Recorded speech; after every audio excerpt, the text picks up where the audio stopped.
Right now on Thornton360, the latest on Topgolf coming to Thornton. A new discovery regarding Thornton's dinosaur. And how Thornton police officers play Santa to some local kids. Thornton360 starts right now.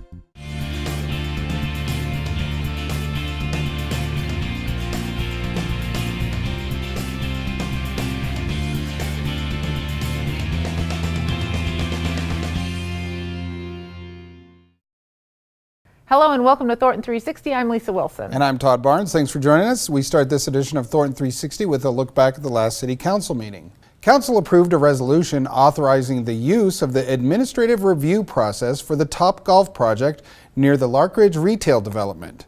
Topgolf has submitted a request to designate their development project as a project of economic significance in order to allow staff to administratively process the conceptual site plan, the development permit, and specific use permit for the proposed use on the property. It's located adjacent to I-25 and 160th Avenue. It's approximately a 65,000 square foot facility. And obviously you are all already familiar with this project in general.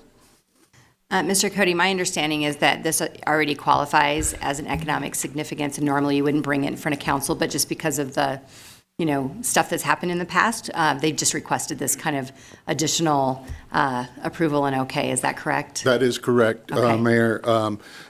Several years ago, this particular area was designated an area of economic significance by the property owner, or requested by the property owner, and made so by council.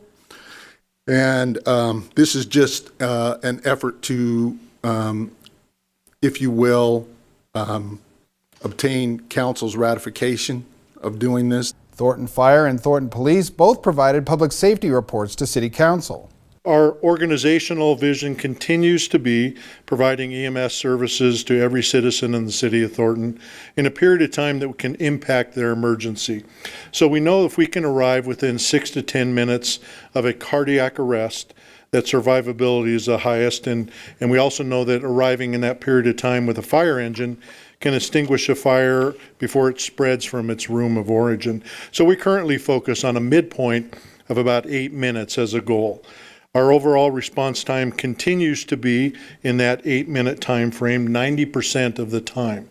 That's the metric we use. But we are under the 9+ minute times of 2015 and 16, so we're doing well. That overall focus of the response time includes dispatching time, turnout time, and our travel time. And we're looking forward to working on all three of those elements in 2018. Priority 1 calls, our goal is to be there within 7 minutes. And that's at the time of receiving the call dispatch and the officer arriving at the scene. Priority 2 calls, our goal is to be there at 20 minutes. And our priority 3, we have no time designation in terms of which to arrive. As you look at that, priority 1 response times, we went up, which was disappointing to see. We were at 7 minutes and 55 seconds. This time last year, we're at 8 minutes and 17. Then a priority 2 calls, we actually went down from 24 minutes to 21 minutes and 44 seconds. And then priority 3, we went up from 35 minutes and 15 seconds to 37:33. Some of the issues are still waiting to get officers deployed on the street. Going into December, we have offered 23 conditional job offerings to officers.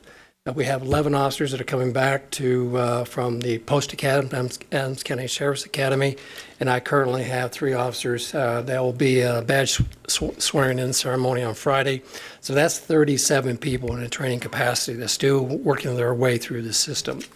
Senior Civil Engineer Jim Kaiser was recognized for receiving the 2017 Colorado American Public Works Association Manager of the Year Award.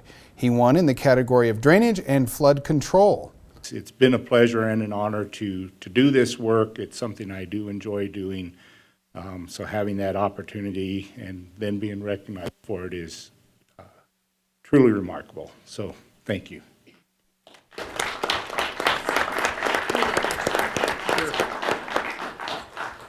To see the entire City Council meeting, tune to Xfinity Channel 8 or visit cityofthornton.tv. The Thornton dinosaur discovery continues to yield new findings, including its true identity.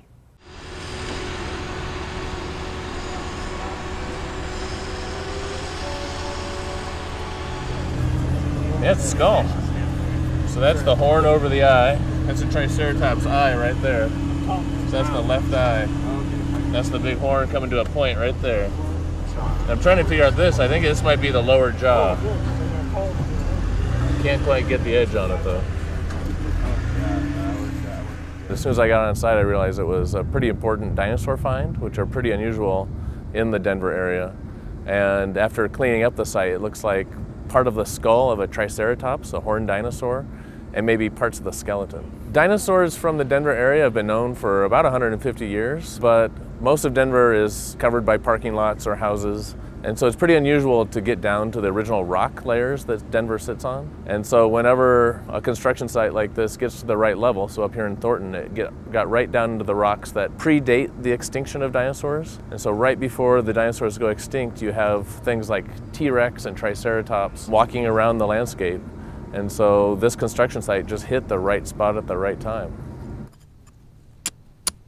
I'm really grateful to the City of Thornton and to Saunders for recognizing the importance of what they had and for asking DMNS to come in and help them recover it, because this scientifically is really important for the state. Yeah, this is one of the showier pieces. You can see the horn, tip of the horn, other tip of the horn right there. What's really unusual is getting some of these sites reported. So a lot of times these will be plowed up and they won't be recognized. And we're really lucky in this case that it was recognized as fossils. And we got the call and we're out here and we're able to salvage the site and actually collect these fossils. This is probably one of only 3 skulls of Triceratops found along the Front Range area. This is really unique and is a really exciting scientific find for the state.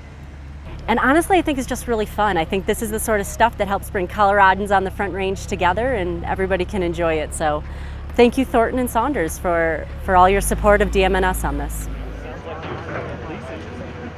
They're letting non-experts go over there and dig. So yeah, it's just a really cool experience for everybody involved, and everybody's really excited, and it's really palpable just what's going on right now. So it's a very cool thing for the city and our citizens, and I can't wait for them to be able to see more of it. So this is one of the ribs right here. And they said very clearly, do not get close to that because it's very, very fragile. So I'm just trying to break some of this down and see if we can find anything else. Once we recognized the fossil for what it was a Triceratops, and it was part of a skull and the skeleton. It took several weeks of excavation, and the site kept getting more and more complex through the 3 weeks that we were on the site. A lot of pressure, obviously, trying to make sure that we're out of the way so that we didn't hold up the construction project itself. The fossils were encased in plaster jackets, so it's a hard shell that we wrapped around the fossils, brought them back to the museum, and now we're on that next step, which is the preparation. So we've removed parts of that plaster field jacket, and we're now doing the really slow, laborious cleaning of the fossils. Every single day at the museum, visitors inquire, what's going on with the Thornton Triceratops, tell us about the discovery of the dinosaur, so they're really intrigued and really interested. It's being worked on by volunteers in our fossil prep lab, so they're working to remove the sediment and stabilize the fossil, which will ultimately be accessioned as part of our collection, which will be used for research or be put on exhibit in the museum. It's really cool to be able to go out and dig at a quarry and follow the fossil from the site of discovery all the way through the end of the process, where it'll ultimately end up in the museum as part of our collection. So that's always exciting. During the course of your career, there are landmark finds that you kind of measure your career by, and this is definitely going to be one of those landmarks that I'll remember for the rest of my career, and I think the city of Thornton will remember this forever. Well, I think we think of this as being done, and it's really just beginning. The research and the public outreach, I think that'll go on for many, many more years. And so I'm really lucky to be here for the beginning, and hopefully I'll be here through the whole process of the Thornton Triceratops.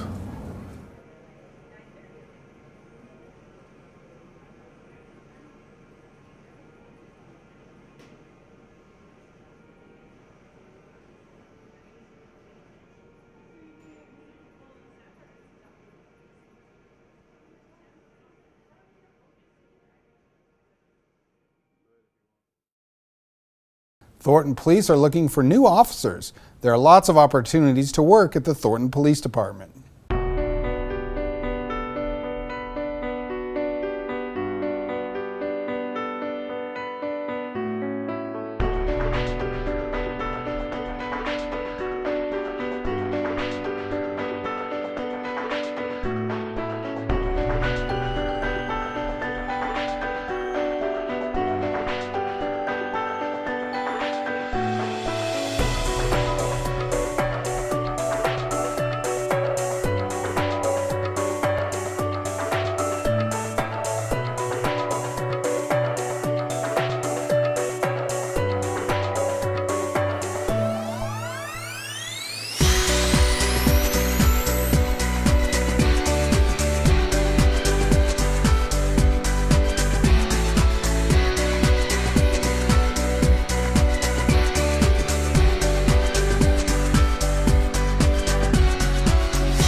As the weather gets colder, the thieves get bolder. So Thornton Police ask that you not leave your car running to warm it up. Here's why.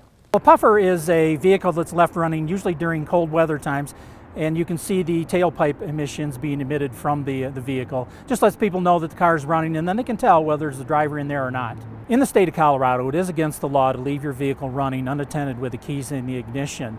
So we're just asking people to be aware that this crime could possibly occur. On average, 7 cars are stolen every day in the state of Colorado due to puffers. Remote starts are within the confines of the law. As long as the keys aren't in the ignition, you should be fine.